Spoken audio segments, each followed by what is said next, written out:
Bienvenue dans Racine Franco, l'émission qui explore les multiples facettes de la francophonie ontarienne contemporaine. Chaque lundi et vendredi à 8h, plongez dans l'histoire, la diversité et les témoignages inspirants qui font vibrer notre communauté. Ensemble, célébrons nos racines sur Choc FM 105.1. Ce projet est rendu possible grâce au gouvernement de l'Ontario. Nous sommes sur les ondes de Choc FM 105.1. Bonjour à toutes et à tous et bienvenue dans une autre émission Racine Franco. Racine Franco, c'est votre émission audio et vidéo hebdomadaire qui vise à mieux faire connaître et partager les différentes composantes culturelles de la francophonie ontarienne actuelle avec une rencontre des différentes personnalités de notre communauté qui vont présenter leur pays, leurs racines culturelles, encore une fois, et le mot d'ordre, c'est celui de l'ouverture sur l'autre pour permettre de montrer en quoi la francophonie est aujourd'hui diverse et riche de différentes cultures ici à Toronto et en Ontario. Le projet Racine Franco est rendu possible grâce au gouvernement de l'Ontario, je le rappelle. Aujourd'hui, j'ai le plaisir d'avoir pour invité dans le studio numéro 1 de Choc FM 105.1 Irenaba Akobi pour parler de ses racines francophones togolaises. Bonjour Irenaba. Bonjour Guillaume, j'espère que vous allez bien. Ça va très bien, je suis ravi de te recevoir. On va rentrer tout de suite dans le vif du sujet, mais à mes côtés, je manque de l'introduire. C'est Marie-Rose Amian qui va m'aider à co-animer cette émission. Ça va Marie-Rose? Bonjour Guillaume, oui ça va bien et chez toi? Ça va, je te remercie. C'est un plaisir de co-animer cette émission. On n'en a pas souvent l'occasion et tu nous as proposé justement quelques noms pertinents pour ces racines franco, les dernières racines franco que nous enregistrons. Aujourd'hui, c'est le Togo qui est à l'honneur avec Irenaba. Irenaba, on commence tout de suite peut-être par une présentation générale, si tu veux bien, pour les auditrices et les auditeurs. En un mot, est-ce que tu veux me présenter qui tu es, ton parcours, est-ce que tu fais ici à Toronto? Alors, je suis actuellement étudiant à l'Université de l'Ontario français dans le pôle d'études en culture numérique. Ouais. Cela fait déjà 2 ans maintenant, donc oui, c'est à peu près ce qui résumerait mon parcours à Toronto. Tu es donc originaire du Togo, on le disait, la République togolaise, un pays d'Afrique de l'Ouest. Est-ce que tu veux nous en dire peut-être quelques mots pour commencer d'une manière très générale, et puis ensuite on va te poser un certain nombre de questions sur tes racines. Bien sûr. Donc, le Togo est un pays situé dans l'Afrique de l'Ouest, avec des pays limitrophes qui sont le Burkina Faso, le Bénin et le Ghana. Au sud du Togo, on a la mer. On a la mer, donc il y a une plage. Outre cela, une grande partie de la population est concentrée vers le sud à cause de la mer, bien sûr. Il y a beaucoup d'opportunités de travail, beaucoup d'opportunités d'entrepreneuriat et tout cela. Donc vers le nord, c'est plus des sites touristiques et plus des zones de balade, dirais-je. D'accord. Oui. Un pays qui a donc une composante touristique, on va pouvoir y revenir un petit peu plus tard. Et puis, on a eu la chance de recevoir certains représentants des pays limitrophes que tu as cités tout à l'heure. Donc, on a la chance d'avoir une vision un petit peu plus globale des différents pays francophones d'Afrique qui se retrouvent aujourd'hui dans la francophonie ontarienne.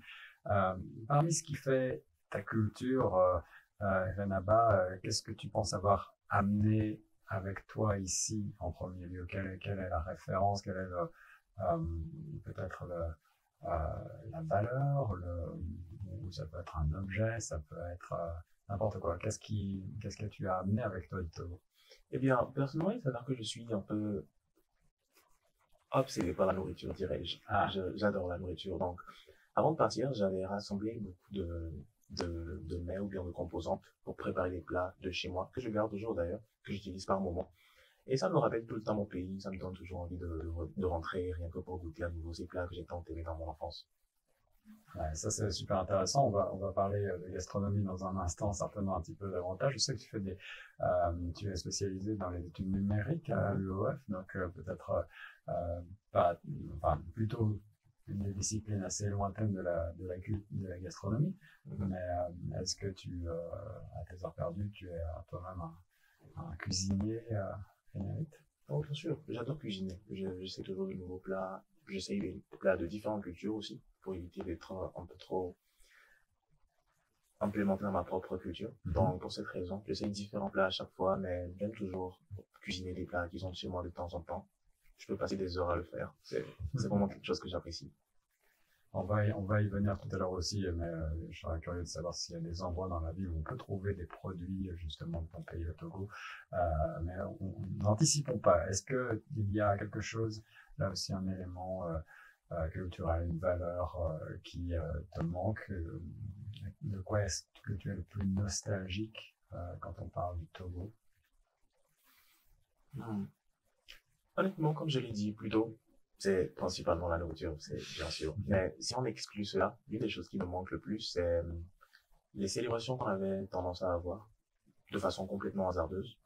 Un jour comme cela, les voisins, on se réunissait, on faisait quelque chose, même plusieurs fois par semaine, c'était quelque chose qu'on faisait assez souvent. Je ne sais pas si c'est très propre au Togo, mais c'est quelque chose qui me rend très nostalgique. Ça me rappelle beaucoup de choses. Est-ce que ça veut dire que c'est aussi une culture de la fête? Il y a beaucoup de célébrations? Effectivement, on fait beaucoup de fêtes pour diverses occasions. On fait des fêtes, on fait des célébrations, des pique-niques, dirais-je, des dîners entre voisins, entre familles, tout cela. Beaucoup, beaucoup d'occasions de fêtes. Ça, c'est amusant parce que c'est quelque chose qui est une composante récurrente de différents pays d'Afrique que l'on a la chance de rencontrer dans cette émission. Et je me dis qu'il y a certainement quelque chose à faire pour développer cet esprit de fête et de rassemblement social ici en Ontario à travers la francophonie. Est-ce que ces fêtes, elles sont inscrites culturellement dans un calendrier? Elles sont organisées par des instances, la ville ou autre? Ou est-ce que ça se fait dans des cercles privés? Comment est-ce que ça marche? Eh bien, eh bien, pour beaucoup de fêtes, la plupart, pour celles qui sont reconnues du moins, elles sont inscrites sur une espèce de calendrier, ou devrais-je plutôt dire, ça dépend des saisons. En fonction de la saison, il y a une fête. Plusieurs cultures différentes, plusieurs ethnies différentes au Togo ont leur propre fête à divers moments de l'année. Et puisque l'une des composantes aussi de notre culture, c'est le partage, il arrive qu'on invite les gens d'autres cultures à participer à notre fête, à nos fêtes, aux fêtes de notre ethnie. Donc, pour cette raison, il y aura plusieurs moments où on dira, hey, il y a cette fête ici, tu devrais venir, hey, il y a cette célébration de cette telle ethnie, tu devrais venir, etc., etc. Donc, oui, c'est à peu près comme ça que ça marche. Il y a un calendrier, il y a des saisons pour lesquelles c'est programmé, mais il y a aussi beaucoup de moments où c'est impulsif, dirais-je, juste pour cultiver la bonne ambiance et la fraternité, Ouais, dirais-je. absolument. Culture de la fraternité, culture de la célébration et inclusivité, ce sont des belles valeurs déjà qu'on découvre avec ces premières mots sur le Togo. On parle maintenant de ta communauté ici en Ontario. Est-ce que celle-ci est structurée? Est-ce qu'il y a par exemple une association togolaise à ta connaissance ou que ce soit localement à Toronto, en Ontario ou à l'échelle nationale au Canada, est-ce qu'il existe une diaspora togolaise importante? De ce que je sais, il existe une association au Québec, la, comment l'appelle-t-on déjà? Le nom m'échappe un tout petit peu. Ok, on va faire nos recherches.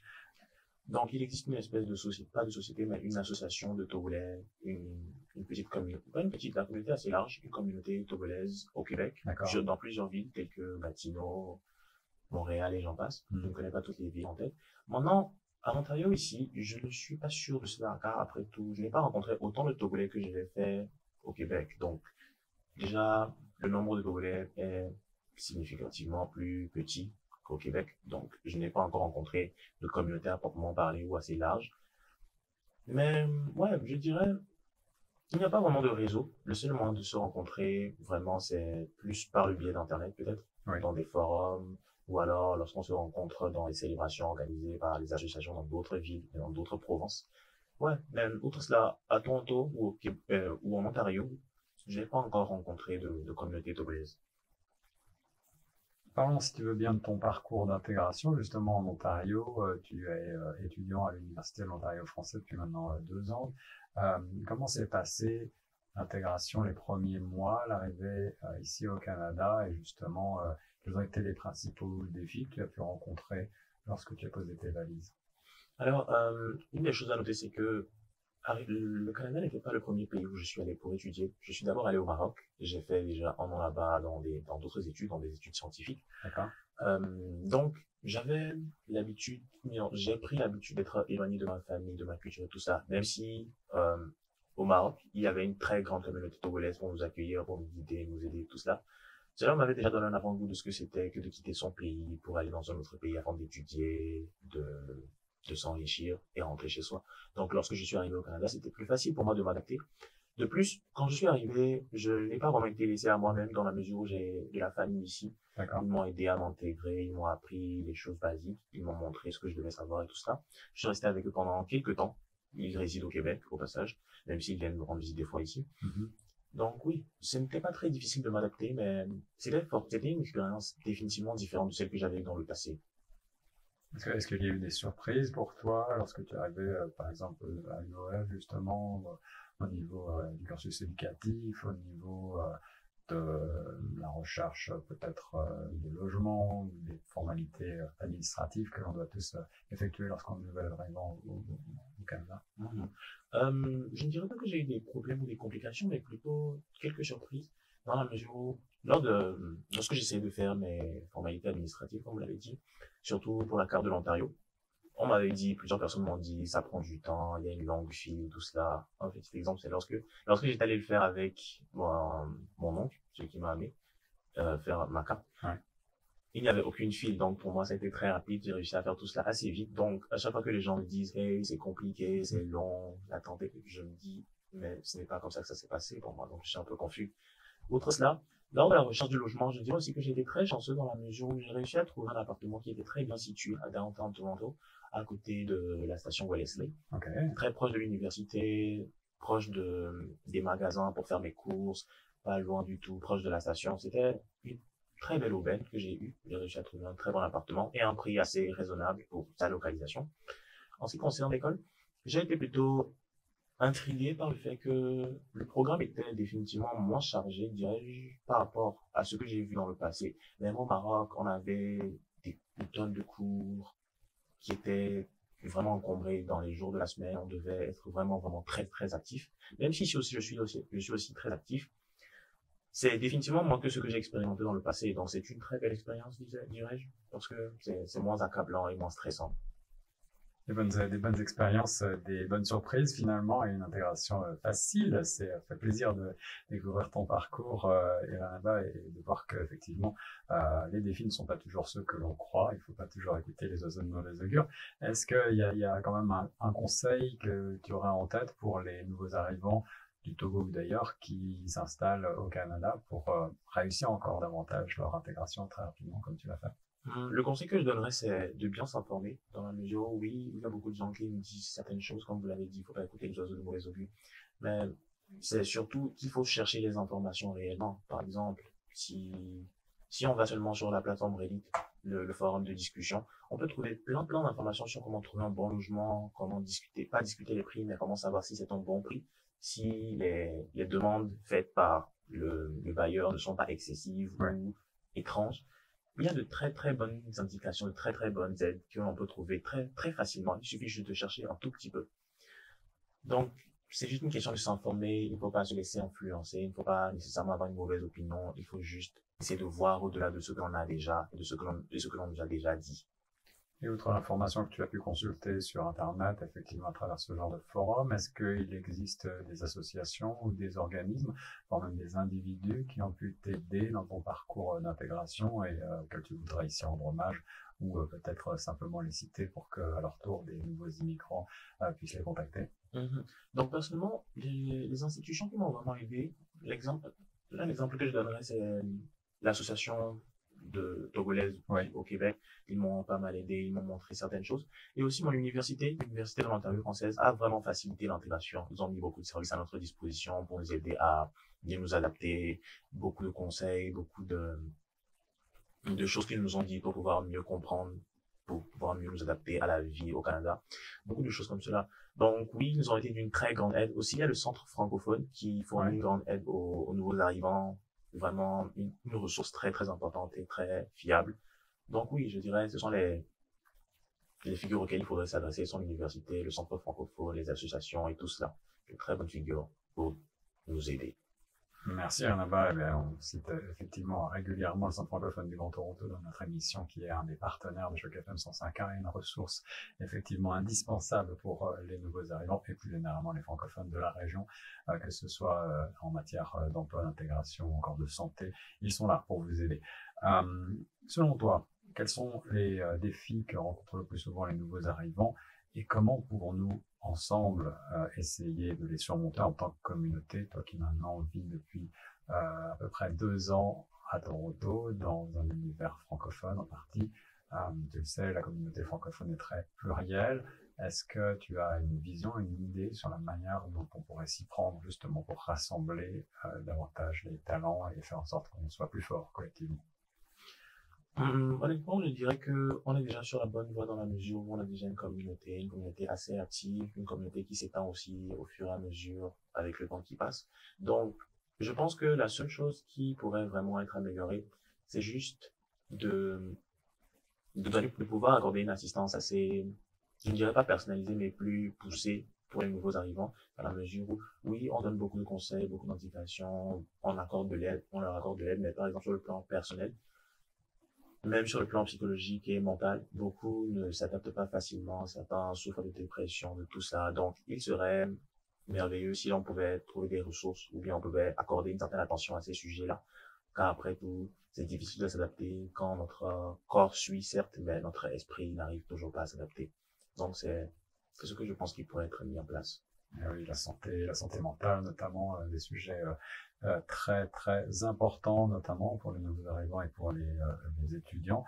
Ben justement, quand on est étudiant, on est parfois un petit peu seul et la distance par rapport à son pays, à ses racines d'origine, fait qu'on se sent justement isolé. Quel conseil donnerais-tu pour arriver à s'intégrer rapidement, comme on veut tous le faire dans ce pays, sans perdre pour autant notre identité d'origine, sans perdre nos racines? Comment prends-tu de ton côté pour garder en toi tes racines togolaises? Je pense que ce qui est important à faire, c'est de se tourner vers sa communauté étudiante, son association, car là, les étudiants ou bien les associations étudiantes au Canada sont très très plurielles dans la mesure où il y a des gens de diverses nationalités, de divers continents qui se réunissent dans les mêmes universités. Et au fur et à mesure, on se rend compte que certes, on a peut-être laissé nos racines derrière nous, mais en même temps, tous ceux qui sont avec nous l'ont fait, beaucoup d'entre eux l'ont fait. Ça nous donne déjà un point commun sur lequel développer une base d'amitié ou de connaissances. Mais je pense que c'est important. Je pense aussi que l'une des erreurs que beaucoup font, c'est un peu trop de s'attarder sur trouver des gens de leur culture. C'est vrai qu'il est très important de garder sa culture en soi, mais c'est aussi très important de pouvoir s'adapter et de pouvoir rencontrer de nouvelles personnes.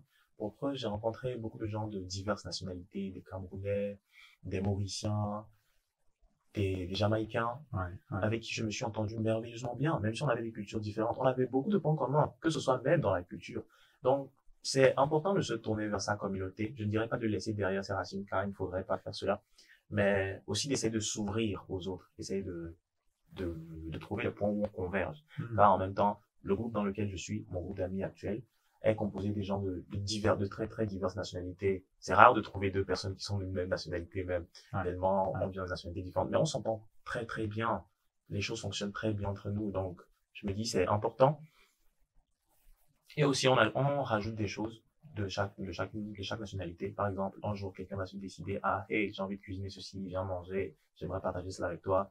Et il y a cette expression chez moi qui dit ceci, il y a cette sagesse dans ma langue qui dit cela. On partage des choses entre nous. Ça permet de garder cette identité culturelle que nous avons tout en s'imprégnant de celle des autres. Et je trouve que c'est très important.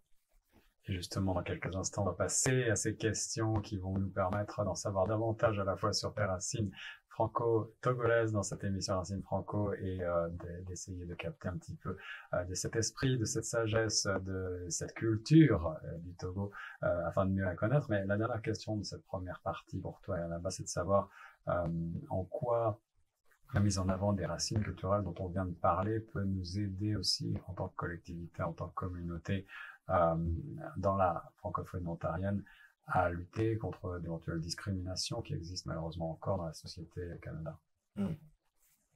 Je pense que le fait de promouvoir les cultures de chacun pour les autres permet d'avoir une espèce de point de vue sur cette petite culture. Ça nous permet d'éviter d'avoir des préavis, des préjugés. Comme par exemple, l'exemple que je donnerais, c'est le Bénin, par exemple. Beaucoup de gens diront, hey, ils sont dans le mysticisme. C'est une croyance qui est très, très populaire, même en Afrique, même avec nous qui sommes littéralement à côté d'eux. C'est très populaire entre nous.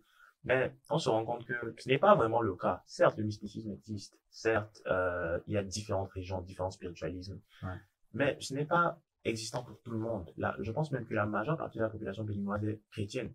Donc, c'est un préjugé qui existe vraiment dans la culture. Et quand on apprend à connaître les gens qui viennent de cette culture, on se dit, mais en fait, ce n'est pas le cas. Tu me trompais depuis le début. Et cela vaut pour toutes les cultures. Que ce soit quelqu'un qui vient d'Espagne, que ce soit quelqu'un qui vient du Togo comme moi, quelqu'un qui vient même d'Amérique.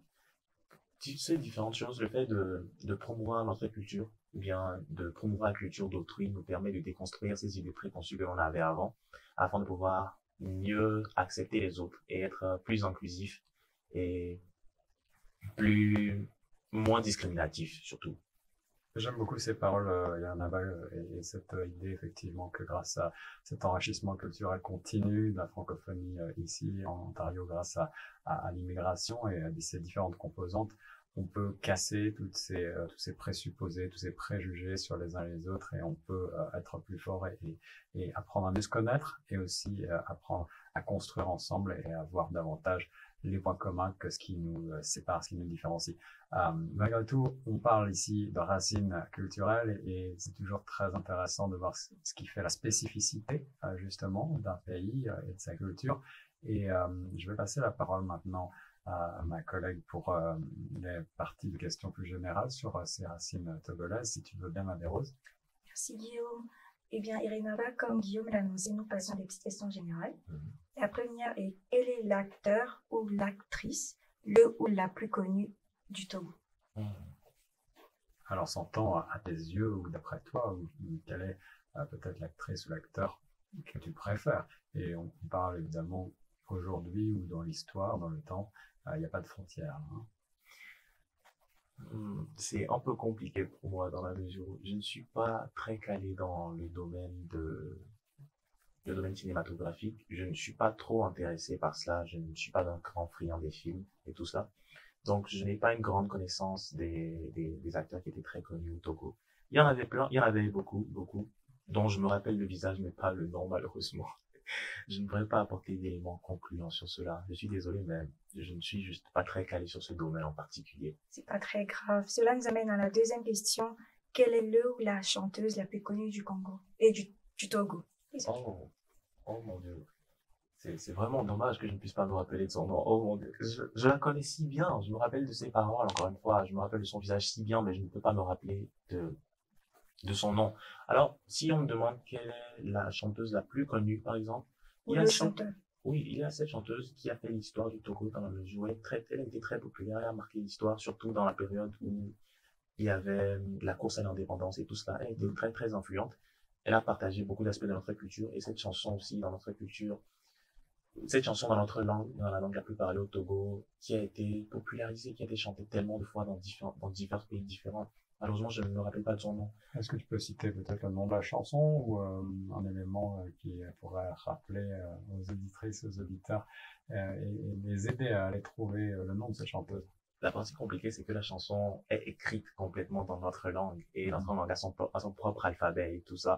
Wow. Donc c'est, et même si je disais ça à voix haute, je ne pense pas qu'il pourrait retranscrire ça et aller chercher. Mais si je devrais traduire, ce que la chanson dit, c'est la terre de nos ancêtres qui est tellement accueillante et des choses comme cela. Je n'ai pas envie de tout transcrire, mais oui, c'est quelque chose comme ça. C'est ça. La chanson parle du fait d'être accueillant, du fait que la terre que nous a été transmise par nos ancêtres regorge de tellement de ressources, tellement de choses merveilleuses, que nous devrions partager cela, que nous devrions honorer cela, beaucoup de choses comme ça. Maintenant, le chanteur le plus connu actuellement au Togo, je pense que c'est un groupe de chanteurs, ça s'appelle les Toufan.